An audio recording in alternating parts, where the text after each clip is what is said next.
Hello. I'm volunteer at Lauriston Castle and I'm a tour guide. And I'm going to talk today about something that I'm particularly interested in.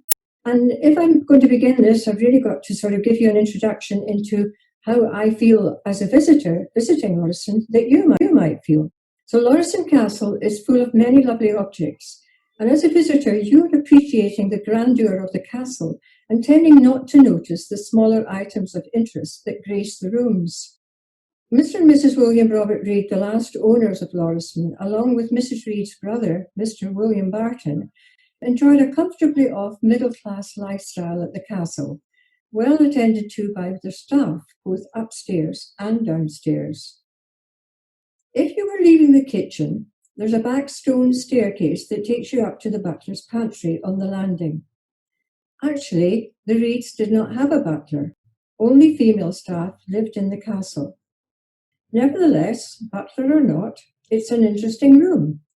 A halfway house, so to speak, from the kitchen to enable the actual serving of the meals to the dining room in a regimented fashion. There's a fireplace in the pantry, a sink with a view at the window, a sizable table and extensive cupboarding for storing china, cutlery, and the rest. Here is where the knives and forks would be checked for stains after washing and cleaned again with an abrasive. Silver items would be polished, and most probably the table was regularly used as an ironing board, especially for larger items. All this would have been presided over then by the Lauriston black cat, whose photo still hangs above the fireplace. There is one curious object of interest in the room, and that is the 19th century goffering iron, also called an Italian or tally iron, from the country which introduced them in the 17th century. The iron is like a horizontal metal test tube on a stand, and it was heated by inserting a long metal poker, which itself had been heated in the fire.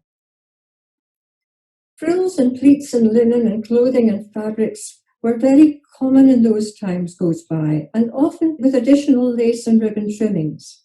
So how on earth would you iron them without flattening them? At least the task of crimping collars and cuffs was made easier by being able to detach them from the main garment. They could be goffered, after washing and starching most probably, by curling them round the hot cylinder of the iron. Articles could also be moved across the iron to smooth them prior to being sewn back onto the garments. Today this seems a really onerous task, but the Victorians were very particular about their costume embellishments. I think we can all visualise a picture in our minds of a Victorian nanny with a baby sitting in its perambulator, resplendent in a bonnet of ribbons and frills. Particularly during the Reed's time at Lauriston in the earlier 20th century, the housekeeper and maids would have used the iron for their own collars and caps. And I'm quite certain that the housekeeper, Mrs. Mackay, would have ensured that precise attention was always given to Mrs. Reed's fine clothes.